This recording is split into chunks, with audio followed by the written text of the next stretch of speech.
Hello, welcome. Are we going, Ben? Are we on? We're going. Welcome. We're going. Hello, welcome.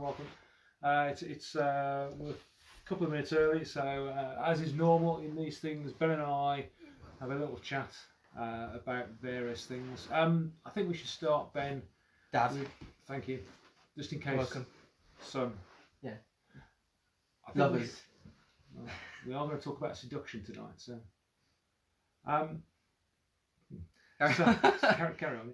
So I think we should do our in-depth TV review first. In-depth TV review. There we are. So what did we do? Our in-depth TV review. What did we watch? I haven't watched much stuff this week.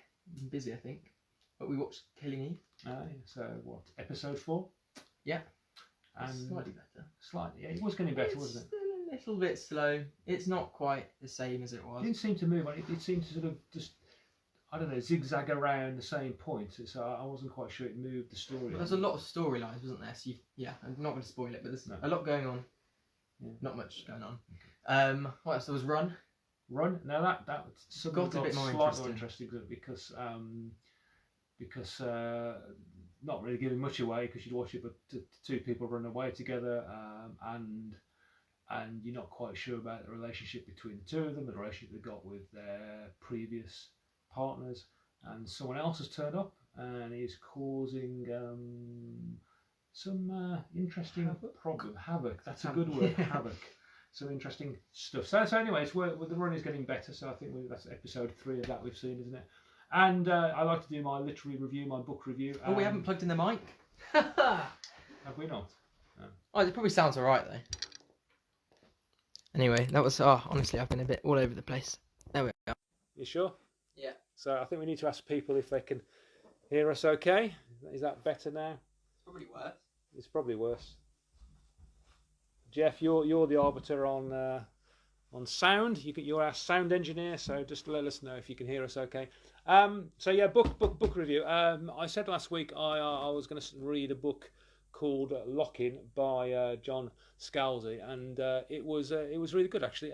It's sort of based on the same premise we're in, that we're in this lockdown, we're in this sort of problem with the virus, and it doesn't really deal too much with that. It deals with the aftermath of that, and it deals with a couple of side effects that result of the virus, and it was fascinating. And so if you want to read I think a good book. I mean, it's never going to win any literary awards, but then my English, as Jeff knows, my English is so poor. But you know, it's a good story, a good read in these days. So that's what we've been doing. What did we learn last week?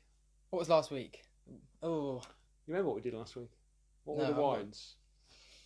It was two reds. Two reds. Two red. Well, you had 3. Yeah. 3 reds.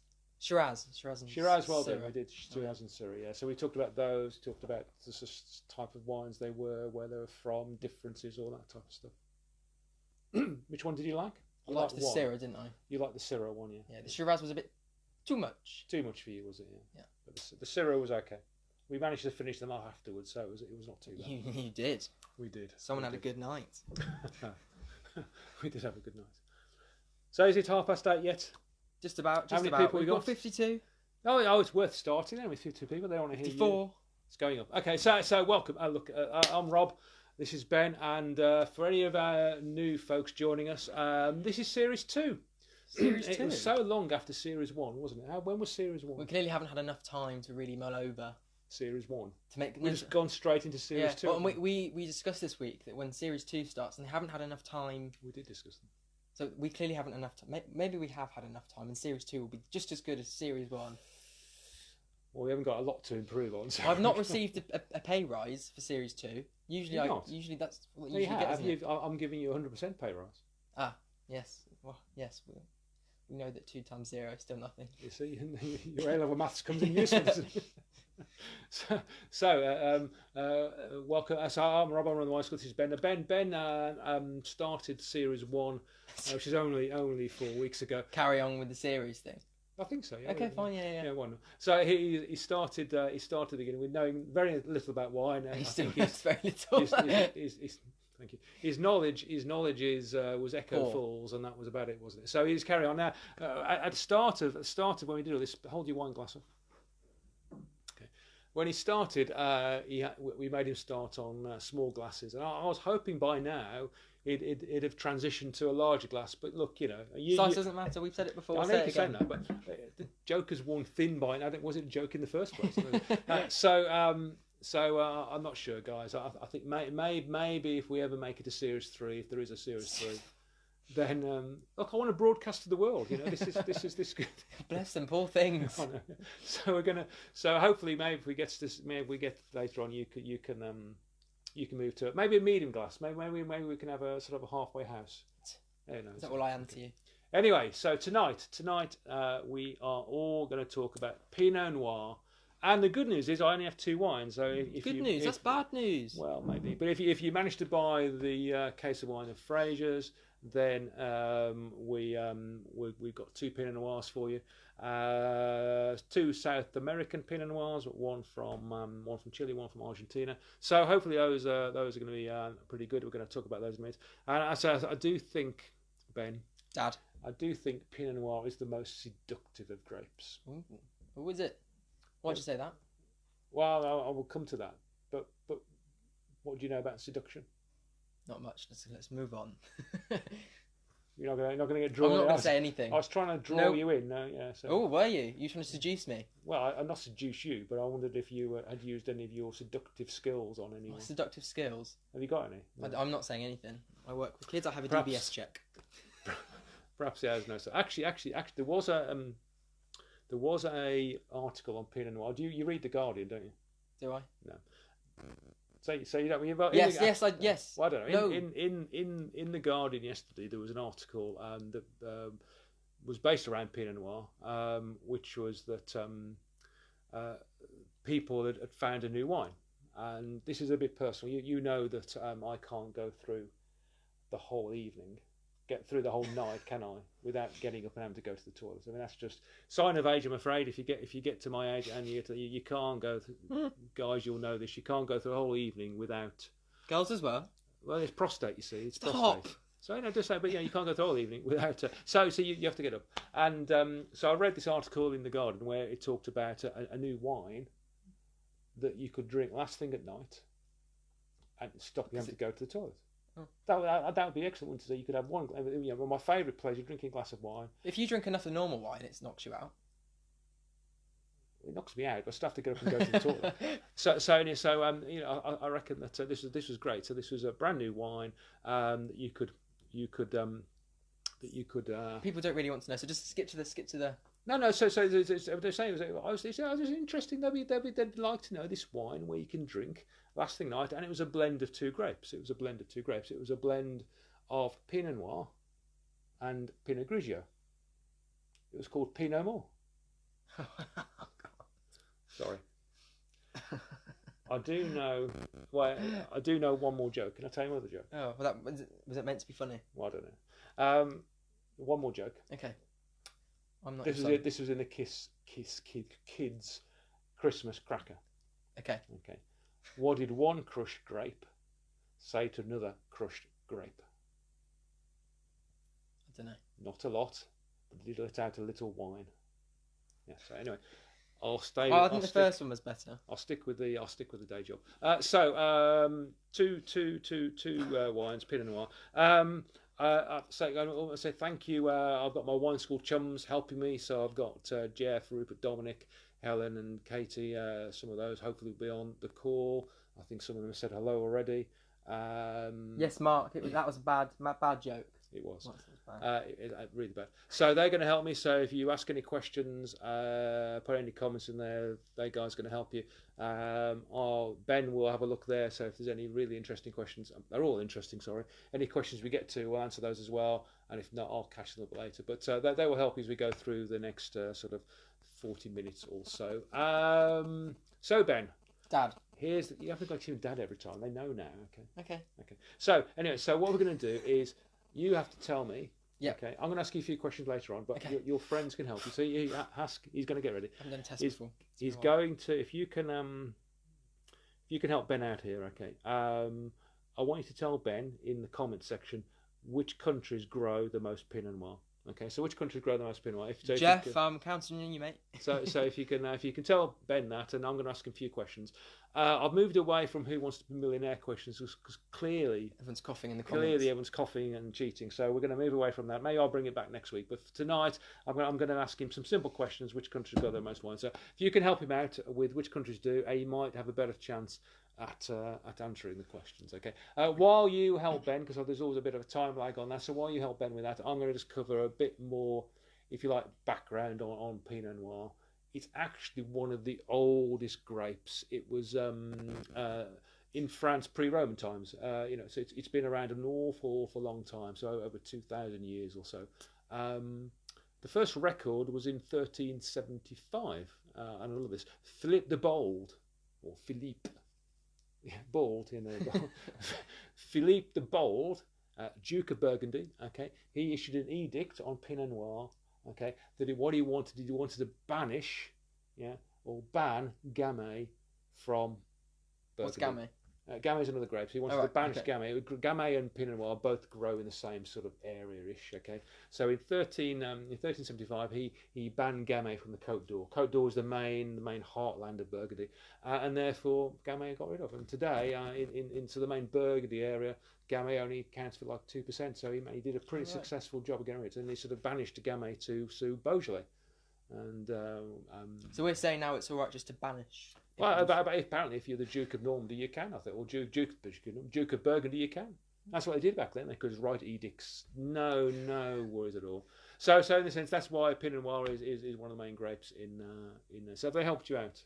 Yes, we've got lots of. Okay, so you got lots. No. You just look at that. I'm going to ask you some questions. Okay, this is. I'm going to ask you. These are effectively. I'm going to give you two countries. Okay. And you simply have to tell me based on what your friends have told you. Friends. I've got friends now. Finally. Well, maybe they help. Maybe they're not helping helping I wanted friends. Okay. So what you're going to do is, if you got to tell me out of at least the countries I'm going to give you, which produce the most wine. So France or New Zealand, which produces the most Pinot Noir? France or New Zealand? France. Well done. Okay, got that one right. Okay, there you go. Well done. One right. Okay. Germany versus New Zealand. New Zealand. Wrong. No, Germany, that's what I said. USA versus New Zealand. New Zealand. Wrong. Alright, why do we have here so much New Zealand everywhere? Switzerland versus New Zealand. Switzerland. Switzerland. I knew you'd fall for that. New Zealand. No, Switzerland is right. It's interesting. A lot of people would say New Zealand produces lots of Pinot Noir. It's one of the countries we get a lot of Pinot Noir from. Yeah. But actually, it's not. It's about fifth or sixth. So I thought interesting anyway. Switzerland produces more Pinot Noir than New Zealand. It's just not good quality. USA. It's actually very expensive. It's produced and most of it doesn't get exported, so we don't see much of it. It's quite expensive to buy. Quite light because it's sort of a lot of Switzerland is quite cool. But yeah, so it's not a lot of Pinot Noir produced, but France by far again they're the largest country. Lots of a lot of France stuff would be right. Okay. So you've done that well. I think what we should do is should we start our Pinot Noirs? Jeff literally gave you all the answers. Did he? France, US, Germany. Oh, well done. He's a clever clogs. So let's taste some Pinot Noir. We've got two. You should have now. It doesn't matter if you haven't got the two Fraser's wines. Okay. What we're going to do is. Or if you've opened the wrong ones, someone's done that. Have they? Yeah. Oh dear. France's. What's she done? Open the Rioja instead. Oops. Oh, okay. Well, that's a shame. Just stick the cork back in and hope for the best. You might be okay. Actually, try and stick it somewhere cool, or even stick it in the fridge for a couple of weeks. Just drink it and buy another. I don't see an issue. Okay, fair enough. Yeah, fair enough. So the two Pinot Noirs. If you didn't get the one Fraser's, you might get some Pinot Noir. If you've got any wine, then just join in. So we've got the Dancing Flame. This one is it's got name. This one is from Chile and Gran Reserva. Anyone know what Gran Reserva means? You know what Gran Reserva means, Ben? I'm afraid not. No, it's interesting because. We're going to learn about this when we do Rioja. So when we do Rioja, we're going to learn all about Gran Reservas. Unfortunately, it means absolutely nothing because it's in the New World and they can put whatever they want on the label, and therefore they did. I think it's just trying to show that it's a good wine, and it probably is a good wine. Let's taste it. But so do they not use that the Gran Reserva? Do they not use that language of that in any other bottle? They use it and it has meaning in Europe, Right. and it means quite a lot in Spain. But in the New World, they're not regulated about. The only regulations they have in the New World is they've got to be accurate in the sense of the label from the New World has to specify they're obviously the right grape, has to specify the country and region it's from. So that has to be accurate. Beyond that, they like. can do what they like. Yeah, typical. yeah, I know. So this one from Chile is from the Val de Leyda, and Leyda is one of the more upcoming. So it's a fairly new region in Chile. You might have heard of Casablanca. Casablanca is, I think, one of the premium. Well, I think it is one of the premium areas in Chile, and Leyda's just next to it, and it's right on the coast. And if you know Chile at all, you've got the Andes, which separate Chile and Argentina, and you've also got another coastal mountain range that protects most of the other vineyards in Chile. But just as you get to just south of San Antonio, then the mountain range comes in, and there are some vineyards on the, if you like, the ocean side of the mountains, Casablanca Leyda, and therefore they have the full benefit of cooling sea breezes, morning fogs, and they're some of the coolest regions in. I keep waving, don't I? Coolest regions in Chile, and that's really important because in the New World, generally the better regions, the more premium regions, are those that are cooler. It enables the grapes to ripen more slowly. The sugar in the grape sort of accumulates less slowly, but most importantly, the flavour in the skin develops better. So if it's too warm, everything gets done too quickly. If it's slower, then you're able to ripen grapes. And grapes like Pinot Noir, they don't mind a little bit hot, but they do like to be able to ripen and sort of They like the it cooler. chilly. Oh, that was a joke. That was a joke from before. So this is our Chilean Pinot Noir. So let's have a taste. I know you've all been drinking these beforehand, but humour me. Let's go and taste them. So colour wise, look at the colour, Ben. This is the one. That's darker than the other one. But the other one's very light. The other one is very light. Yes, this has more. Ribena has been mentioned in the comments. I haven't. Okay, you've got there before me. Excellent. So I think this is almost sort of. It's got brownish. Tawny, isn't it? Yeah, no, it's sort of tawny in colour, isn't it? It's 2017, so 3 years old. It's actually younger than the other one. Not massively. It is younger, but not massively old. Is it 3 years? But Pinot Noir, I'm going to talk about. Pinot Noir does age quite quickly, so it can age. So that's a lovely colour, actually. A lovely sort of tawny colour there. Let's have a swirl. Swirl and then slurp. Sniff first. A sniff first. Sniff first. Yeah. Swirl, sniff, slurp. 3 S's. You can do it that way. I mean, look, swirl, sniff, slurp. It's like the crossing the road. Maybe you could do S for C, then you could everything begin with S. C. Yeah, that's quite clever, actually. C, slurp. No, you've done it wrong. Have I? C, swirl. Oh, sorry. Smell. C, swirl. Smell, slurp. Smell, slurp. It's good, isn't it? It's the new government guideline. Yeah. Stay at home, C, swirl. Sniff and slurp. We humour ourselves too much. No chugging, Ben. All right, Dominic. All right. So let's have a smell. Sorry, have a smell, Ben. What do you smell, guys? They're already on the tasting bit, aren't they? They've missed the they've missed the sniffing bit out. That is quite. I mean, I do think. Do you not think that's seductive? I think that's seductive. That's got lovely sort of red fruits, bit of black cherry there, some lovely spice. Do you get some lovely sort of chocolate and mocha and all that good stuff? Do you like mocha? I don't know what it is really, but that's quite nice, isn't it? Chocolatey. Yeah. Should we do that? Okay, let's have a slurp because they're all waiting on this. So let's slurp. So let's have a slurp. So let's have a thing. So don't have to think about slurping.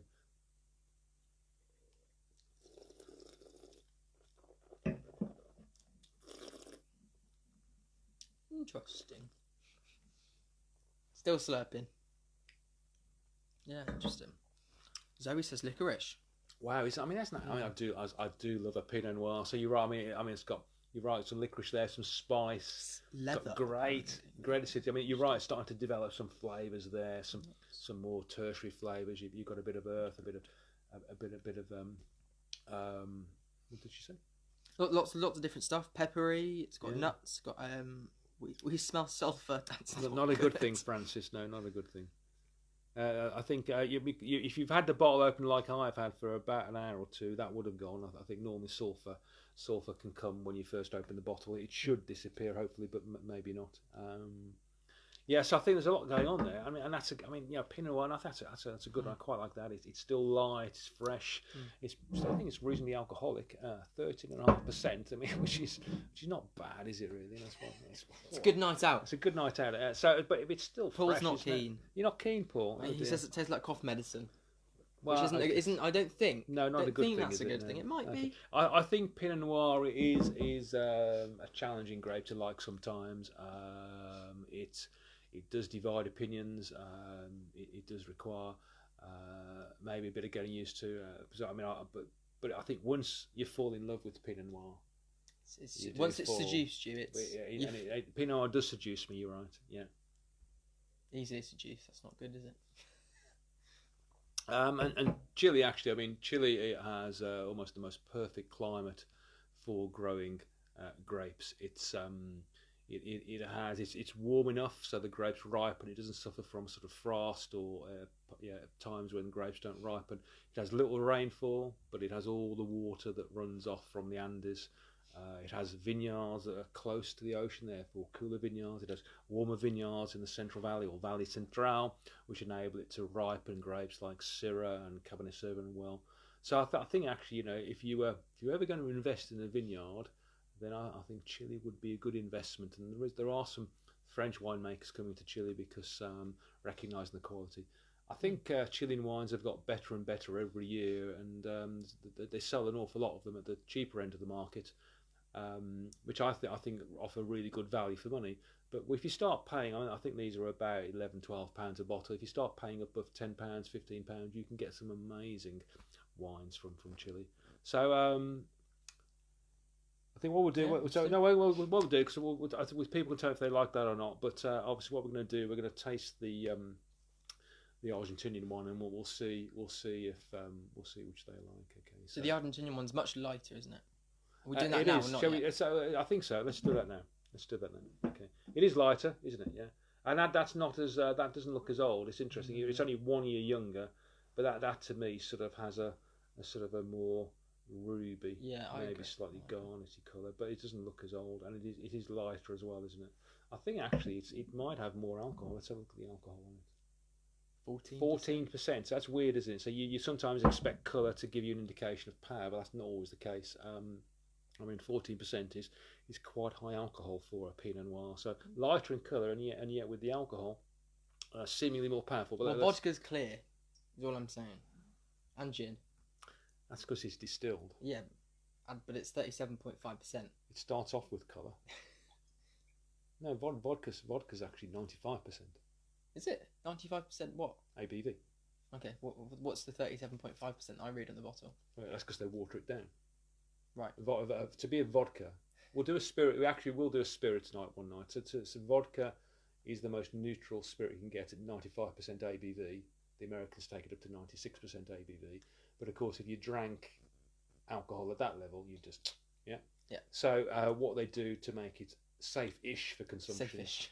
Well, if you drink a lot of it, it'll still kill you. So if they water it down, basically simply add water, distilled water to it, to bring it down to whatever alcohol level they want. Normally around 40% ABV. 37.5%. That may be the one you drink. But most times around 37-40%. You're splitting hairs at 2.5%, aren't you? Which could be a lot. Anyway, so we'll do a spirits night one night, shall we? Actually, we do have lots of spirits. I could get my whole array of spirits out. We could just go through the whole. Shots. So let's smell this one. Oh, it's a different smell. It is,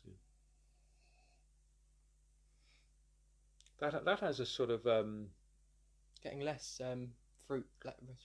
Anyway, me. Yeah, I'm getting some sweeter fruit from it. And definitely more red fruits for me. Not. I just sniffed it. Sniffed it up my nose.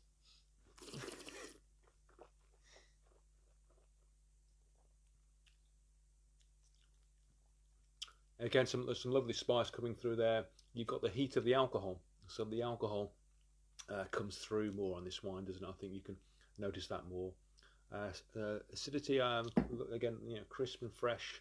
But for me, the alcohol sort of is a bit too dominating on that one. I was going to say, I think I prefer the other. Yeah, I think my favourite is. I thought I'd prefer the Argentine one because as much as I rave on about Chilean wines, generally, and when we do tastings, we do a lot of Chilean Argentinian tastings together.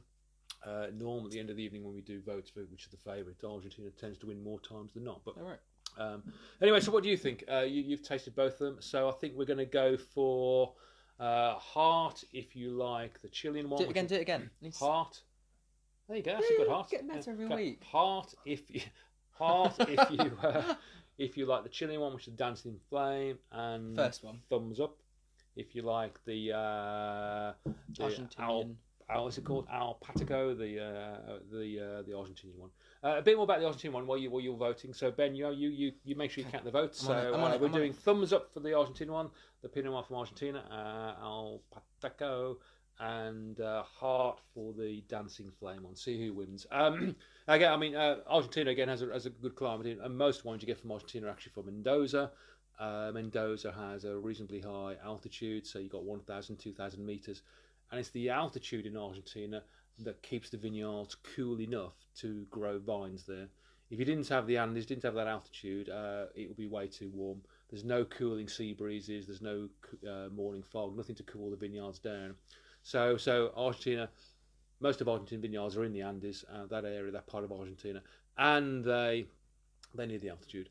This one actually is actually more unusual. It's from a newer region in Argentina called Patagonia. It's near the south of Argentina, so we're getting very close now to the edge where both Chile and Argentina near sort of the Antarctic, and it's one of the most southerly vineyards in the world. It sort of vies with Centro Otago in New Zealand. I should actually check which is further south, but it's really, really cool area, and again ideally suited to Pinot Noir, but it has again very bright sunshine, and therefore it's able to ripen the Pinot Noir grape quite well, which is why actually they've got lots of alcohol, because with the amount of sort of sunlight they have, they're able to create a lot of sugar in the grape. So that's Patagonia. It's a reasonably new area, quite small area in Argentina, but I think you're going to see a lot more wines coming from there. You'll see some quite interesting what we call aromatic whites. You'll get a lot of Gewürztraminer and some Pinot Blanc down there, Pinot Gris down there, some Viognier. So you're going to see quite a few of those wines, I think, coming from that area. So how are they voting, Ben? Who won? We have 36 hearts. 36 hearts, yeah. 20 thumbs up. So the hearts won. Oh, quite a difference. Well, I do agree. I do agree with them. I think that was better. Oh, it's 63. Yeah. We've got three more likes. Okay, well, carry on, and we'll count. We'll have a look at the end, which is one. Which is one. Yeah. Which is one. Okay. Anyway, so you can carry on drinking those two wines. What else can I tell you? What else have we got? Well, we're going to talk a little bit about food and Pinot Noir. Okay. What food have we got? Well, I hope unveil, Ben. Yeah. Oh, it's still warm. It's still warm. Well, that's not bad, is it? Yeah. We did in honour of the Pinot Noir tonight have some Chinese food tonight. So we've had some crispy duck already, I'm afraid, and we've had a sort of some other nice Chinese food, and we say some crispy duck. Ben likes crispy duck. I do. He ate most of it at dinner time. You did. Yes. Yeah, I'm not complaining. So no one else was eating it. So anyway, what we're going to do, we're going to try Pinot Noir is you try some, Ben. I'll talk to these folks while you try some crispy duck with Pinot. See what difference it makes. Pinot Noir, as we've both tasted these two wines, is quite acidic, and that acidity helps cut through richness and fattiness in foods. So if you've got acidic wines like this, then try it with crispy duck, because crispy duck is reasonably fatty. If you haven't got, somebody asked me, if you haven't got crispy duck, you could try things like you could do crispy salmon here. Crispy salmon, actually, yeah, you're right. Smoked salmon, or just normal salmon would really well. Tuna, so you can get some fish, meaty fishes do really well with Pinot Noir. You can do things like coq au vin, beef bourguignon, so all those sort of do well. Creamy cheeses, so if you've got any creamy cheese, any creamy soft cheeses, then they do well as well. So all those sort of foods, I mean, it's quite a food-friendly wine. The acidity in the wine helps with an awful lot of European cuisine. So hopefully if you got some, what did the crispy duck do? I want to try some. You tell people what you thought. I haven't got much thoughts. No. There's not much up here. I think it's softened it a little bit, like we've spoken before. Not quite like cheese, but it went, just as you said, went well with the acidity of the wine. And I think I was wrong. He's. You were wrong. Was I wrong? No, oh, sorry. I thought you asked me. Am I right? Am I wrong? No. I think all you're doing with food is just trying to complement the wine and trying to, you can just bring out additional flavours in the wine. It generally can help soften them. It can help with some of the acidity, and it also just takes away some of the, if you like, the fattiness you might get with the crispy duck. It sort of reduces that. It does. No, it's good. I wish I crispy duck every day. Probably not healthy for the planet though. So I think I quite like those two Pinot Noirs. I think they're very nice. Zoe, don't eat the cat food. No. Is Zoe eating cat food? Yeah, I think that's all she's got. Well, unless it's a branded thing, unless it's Felix food or Whiskers, I wouldn't be touching the Tesco Basics cat food in. Anyway. Why is Whiskers good? Yeah, apparently, yeah. Fantastic, yeah. Should try it. Yeah, it'd be good for a wine tasting. What would it go with? That's probably a white wine food, isn't it? Cat food. I don't know.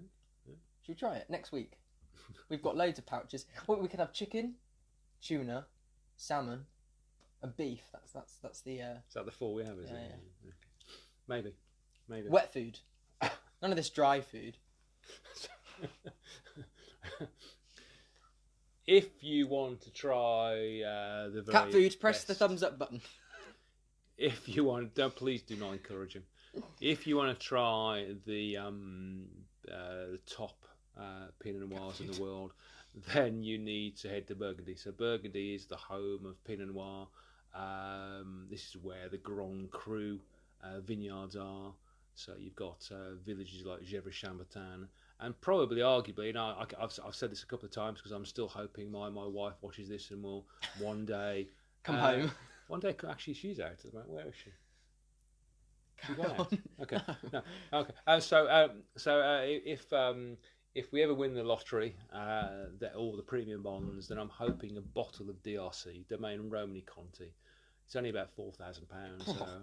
So that's arguably one of the very best Pinot Noirs, and that will do very, very good. So if you want to buy Pinot Noir for France, look for Burgundy or Bourgogne, or look for a village like Gevrey-Chambertin, and you will find some excellent Pinot Noir. You can come down into Beaune, so again, different parts of Beaune will also make some excellent Pinot Noir. You've got Grand Cru Cyclops Corton. So there's a lot of different things. Just ask the guys there if you want to know a good village or a good Pinot Noir. Champagne, of course. Champagne has a lot of Pinot Noir in it. So is it? You can, if you're drinking champagne, then you can get Pinot Noir there. And Germany. Germany does make a lot of Pinot Noir. If you ever see that, it's called Spätburgunder in Germany. So that's always a nice light red wine to taste. So Ben. So Dad. Remember? No. Did we do like 2 weeks ago? I think we talked about the grape I would like to marry. If I was choosing a grape, do you remember what grape? Chardonnay. Okay. So I think you're right. We chose. And why did we choose Chardonnay? Oh, we didn't choose. Only you chose Chardonnay. I chose Chardonnay. I said Tesco Basic grapes. Yeah. Because you're basic. Thank you. So why did I choose Chardonnay? Because it's easy to cheat on. No, wait. What? I don't know. Why did you say Chardonnay? Well, because it was very flexible. It was very dependable. That was it. Yeah, I think I summed it up pretty well. Okay. So here's the question. So I then, of course, if you think about the grape you're going to marry, then maybe you might give some thought to the grape you'd have an affair with. You see, and I think you'd have an affair with Pinot Noir. I'd have an affair with Pinot Noir. Why would you not marry the grape you'd have an affair with? I'll come to that. I have given that thought as well. That's quite sad. Yeah. No. So I think. What kind of grape is Mum? Well, I'm going to come to that. She's Sainsbury's basically. So, no, much better than that. Tesco's I know, finest. she's going to watch this later, and you're going to get in trouble for calling her a Tesco. You know she prefers Waitrose. But we don't shop there. We don't shop there. It's too expensive. So, Pinot, I mean, look, it's seductive, it's sensual, it's tempestuous, it's difficult, it's sinful. It got a lot of perfume. I mean, it's got so much going on for it, but it is temperamental. It's very inconsistent. Yeah. So I think if you're going to marry someone who's sort of inconsistent and sinful and sort of very difficult, I'm not sure. Okay. So what you want is a blend. Oh, okay. A blend, you see. So with Mom, we've got a blend. We've got a blend which comprises of some Chardonnay and some Pinot Noir. You see, so the best of both, really. Have I saved it? I'm not going to say anything. Should keep digging the hole. You're right down there, Rob. You're right. But I mean, Pinot Noir is a very elusive grape. I mean, there's an awful lot of rubbish Pinot Noir, but it is a wine, a grape that when it gets it right, it is one of the best grapes in the world. I mean, generally I prefer Bordeaux. I think consistently wise, Bordeaux is much better. But the occasional Pinot Noir just really blows your socks off, so to speak. And but yeah, these are good. These are good, and so I think it's a grape that can seduce you. So, what's the best raisin? This is what Anna's asking. What's the best raisin to marry? Oh, actually, I do know that one. There's a grape. Oh, that's not what she's asking. But answer that anyway. That was quite an interesting one. Well, I'm trying to think of the grape. I forgot the name of the grape. There is a grape I quite like. So a sable grapes. Are they good as raisins?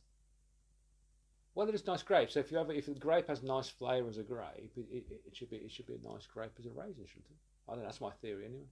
I don't eat any raisins. Really. We should do more raisins. I like raisins. Do a raisin tasting. Yeah, we could. There's lots of these things you get keen on. Lots of tastings we could do. So what question did? It wasn't a question. It was a funny joke. Oh, okay. Probably better than your jokes. What is the raisin for marrying a grape? Oh, very good. Was it a good pun? Yeah, good pun. Excellent. Yes, that shows good stuff. Okay. Has anyone had any other questions? So what did Jeff say? Jeff told me something. Oh, wait, okay, so yeah, I see the comments after I've mentioned it, Jeff. That's the problem. So when you make the comment, I've not mentioned it, and I make the comment, then you mention it. It's really good, isn't it? It's like we're working together in sync. Pinot Noir has been around a long time, Ben. I said longer than you, much longer than me. Really? But actually, it's a grape that has put itself about a bit. Yeah. Okay. And of course, if wait, so it's grown. This is what we said earlier. It's grown in France. Is it? How many countries is it? I don't mean put itself about that. I mean, No. I mean put itself about in that it's been the father to 16 other grapes. Oh. And does it know all of them? Does it have a good relationship with them? Well, I don't know, but I think. Is it blonde? Is it called? I think to call it the Boris. I was going to just go there actually. To call it the Boris of grapes would be unfair, wouldn't it? Really, but I mean, to Boris or to the grape? Probably to the grape. But Chardonnay, Muscadet, Pinot Gris, all have a relationship with Pinot Noir. So no wonder people are having lots of affairs with it, because obviously it's a father to all these grapes. Yeah, okay. Melissa's got a good joke about the jokes. She says the jokes of Bordeaux line. Oh, hey. The puns keep coming. They're Bordeauxing me. They're Bordeauxing you, yes, very good. And of course, Pinot Noir is actually the secret agent of grapes, really, as well. Dun, dun, dun, no, it's Billy. Is that Mission Impossible? Yes, okay. Yeah. So it is like it's like a spy, really, because it takes on different disguises. It mutates very easily, so you find it's Pinot Blanc and Pinot Gris are actually the same grape as Pinot Noir, but it's mutated enough that it actually now produces a different style of wine, doesn't it? I mean, we know Pinot Grigio is different to Pinot Noir, we know Pinot Blanc is different, but actually, it started off the same grape, just it mutates, and therefore people give it a new name because it's producing something that is actually slightly different. Slightly different, indeed. Interesting. What makes Burgundy wines so good? That's a good question. So, I mean, Burgundy wines largely because a lot of Burgundy is maybe not so good. The climate means the wines could be sometimes a bit vegetal. They could be quite thin, and therefore a lot of people would dislike a standard Pinot Noir Bourgogne. But the reason why the Grand Cru or Premier Cru or even village level Burgundy, Pinot Noir Burgundy is excellent, is because they've got the right sort of climate in terms of the right aspect, the right soil, the right location of the vineyard, and it enables the grape to ripen in the right location, the right soil type, just very, very well. And they've got a lot of expertise, a lot of history where these grapes in the best vineyards just produce stunning wines, and of course they'll spend a lot of money on how they produce them as well. So I think it's having the right combination, or terroir as the French would call it, where they're able to get the combination of soil, aspect, slope, etc., weather, climate. Not every year, but for a lot of years they'll have that right combination, which enables them to produce some of the most complex. I'm going to use that word again, seductive of wines. And Dominic's got a question. He's asking me a question. I thought he was answering the questions. Typical, isn't it? Typical. If only we paid him. Why is Pinot Noir so hard to grow? It is hard to grow. It's thin skins, and therefore can rot. It gets upset quite easily. It does get upset quite easily. So it's thin skins. It's very tightly bunched. Therefore, it can suffer from rot.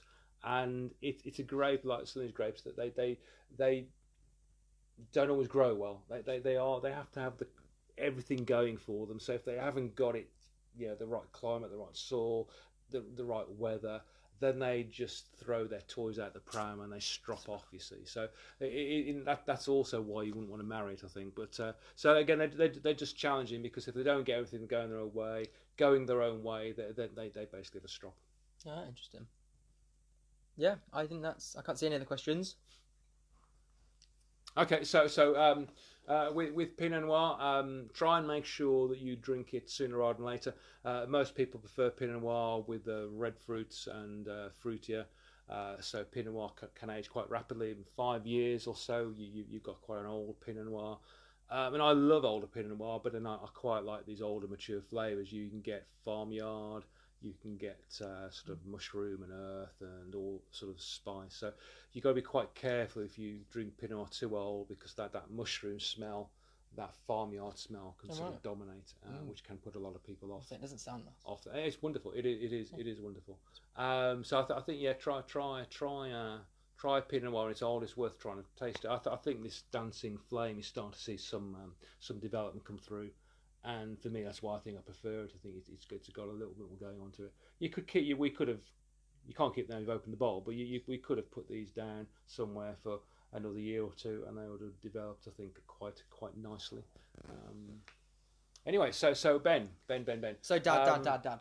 Let's talk about what's coming up. Well, what happened this week? You had a radio. You won the radio.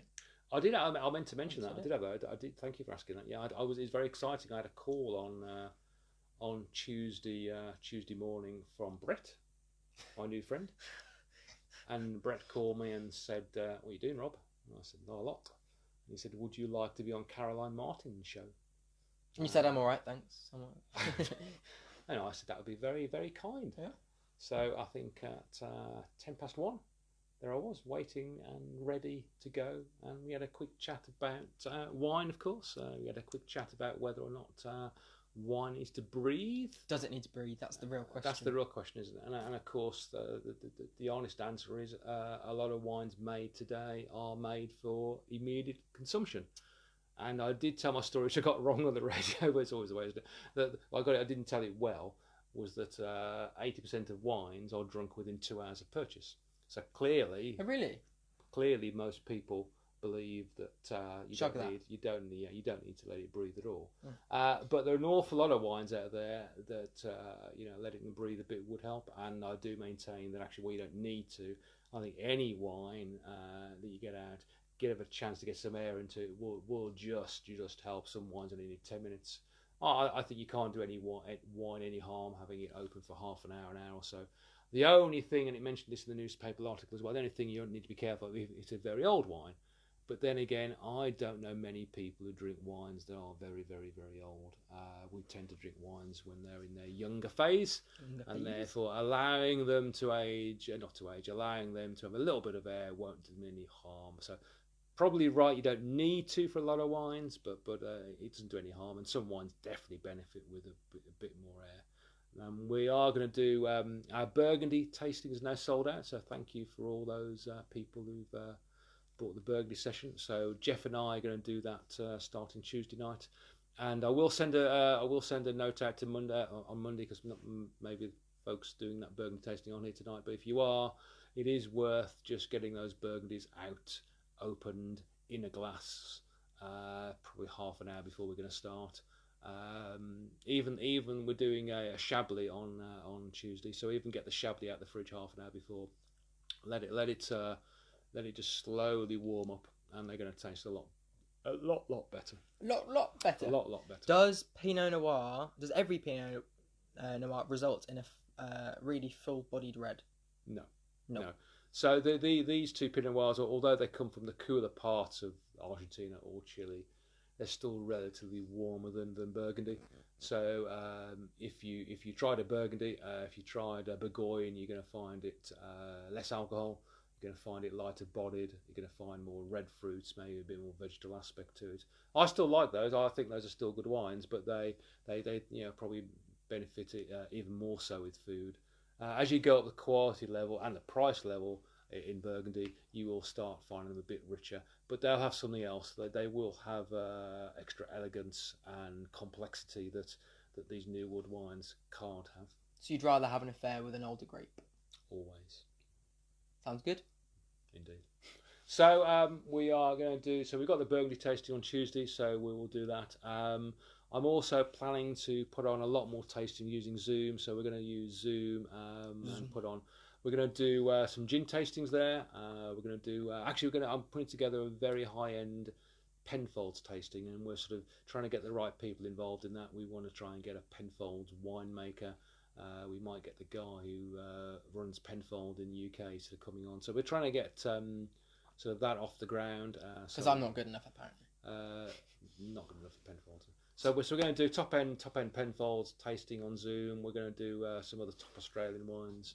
But we're going to do some gin tastings. I think we should do champagne fish chips, and we're going to do some cheese and wine on Zoom. So Zoom is a slightly different experience. I say it's limited to about 20 people, and we can see each other on screen, so it's a bit more interactive than that. So we're going to do that.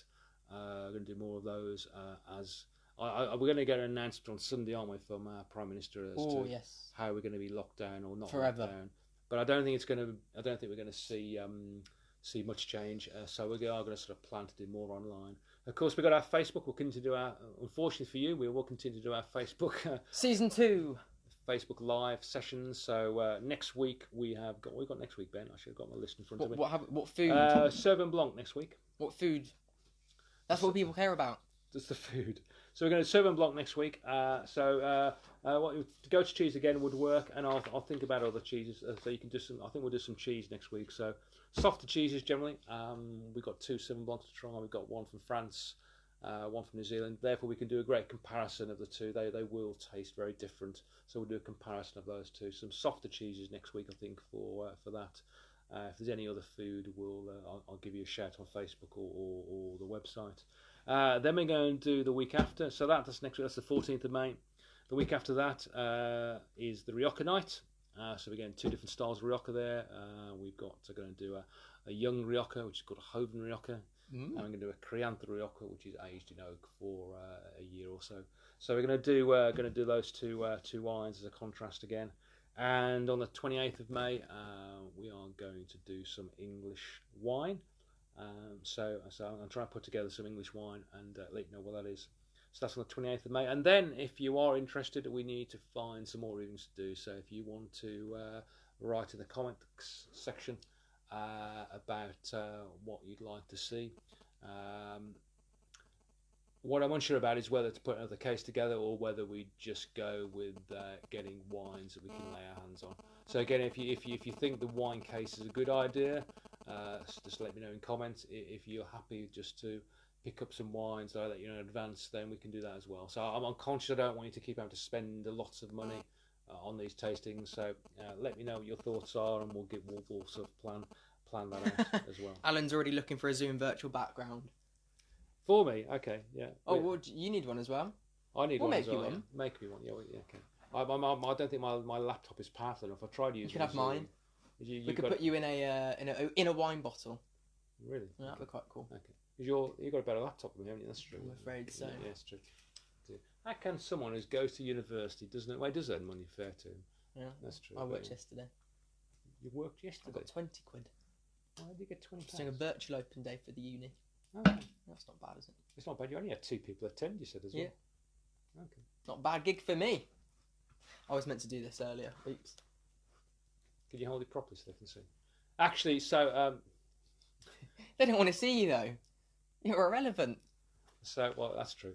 So actually, we actually had, thank you, we had 7 TripAdvisor reviews last week, so thank you for that. It was really, really kind of you. However, Ben, we did get promised a TripAdvisor review of someone watching this program last week. You thought this was going to be... You told me about this on the walk on Monday. Yeah, so we did. I mean, we were promised a TripAdvisor review by someone. I don't think you want it. You'd have. That's true now. Yeah, you can't really call someone out, can you? So I mean, really, I mean, you get promised something and you get disappointed, and even more disappointed, it was a family member. I mean, Auntie Annie. I mean, how could you? You said you're going to do a trip, and you did. I mean, you look at this poor face. Don't touch me. Look how sad he is. Not sad. He's not sad. He's okay. No. Anyway, so thank you for the TripAdvisor review. That was really good. That was really, really kind of you. If anyone feels inclined, then please write some more for us. So Ben, what questions have we got? What questions have we got? Someone asked, what's your favourite wine? Did you answer that last week? My favourite wine generally is Bordeaux. So I love red Bordeaux. I love all of Bordeaux. I think Bordeaux as a region produces some fantastic, stunning wines. You've got fantastic reds. You've got some of the best sweet wines in the world. It's Sauternes, some really crisp whites, some lovely fizz. Cremant de Bordeaux is some lovely sort of fizz. So as a region, I think Bordeaux has it all, and I generally like that style of wine. But if you had to make me choose one wine, my desert island wine, it would be a Tokai Azu. And how many animals are there at this zoo? Didn't have much time to think of something. No. So Tokai Azu is actually Hungarian sweet wine. Made with very fermented, rotting grapes again. And, that doesn't sound good. No, it's nice. It's like blue cheese, a lot of mould. But actually, Tokai Azu, Hungarian wine, just the best sweet wine you can get in the world, I think. Absolutely stunning. So that would be the one. How much would a bottle be? You can buy them in Aldi occasionally, M&S occasionally, where they're not too expensive, maybe £15, £20, but for a very tiny bottle. So you're normally talking around £30 for half a bottle, so not cheap. Not cheap at all. But worth it. Worth it. Worth it. You're worth it. Which Bordeaux region? Don't know what that's in. Well, in Bordeaux is a large region, and Bordeaux produces enormous amount of wine, anything between 800 million and 900 million bottles of wine a year. So that's huge. Think of good old England or British wine. British wine is anything it's getting to around 10, 12 million bottles a year now. So Bordeaux, you can see, is huge. Actually, that's another way I like it. You've got a huge choice, haven't you? I mean, within Bordeaux, I guess my favourite regions in Bordeaux are the 4 famous communes. So you've got Pauillac, Margaux, Saint-Estèphe, and Saint-Julien. I think they're my 4 famous. Pessac-Léognan produces some good, but generally that's what we call the left bank, more Cab Sauv based. So they're my favourite. I think they're the best. And Arnold's asking, how do you spell that zoo wine? She didn't ask us, we can't spell. No, we can't spell. Azu, A-S-Z-U. So Tokai, T-O-K-A-J-I, Azu, A-S-Z-U. Dominic's got a different spelling, but that's right. Has he? A-R-Z-U? No, he hasn't. There. That's S. No, he spelt it. Oh, no, he spelt it right down on. That's Helen? That's Helen. So yeah, it's A. Sorry, Dominic. Dominic. Sorry, mate. Yeah. Rob/Ben, do you maybe have a mobile on your device? There's some. Oh, I wouldn't. Sorry, maybe it's that. Is it still happening? Is the noise still happening? Oh yes, because Ben's holding the tablet and we've got our microphone. So sorry about that. We will. Do not do that again, okay? I know. Oh, okay. So guys, I think we're going to start to wrap it up. I think so. Unless anyone's got any more questions, maybe I'm not seeing them all. Okay. Anyway, so guys, thank you very much for watching again. So next week, Sauvignon Blanc. Get some creamy cheese. If I think of anything else, I will let you know. So yeah, yeah. They all like the Fraser's case though. That's okay. That's good. Anyway, so we can happy to put one of those again together for you. So it's a good night from me and a good night from him. Yay! We got it right for the first time. Oh, Thanks, guys. Be good. Stay safe. I will see you all next week.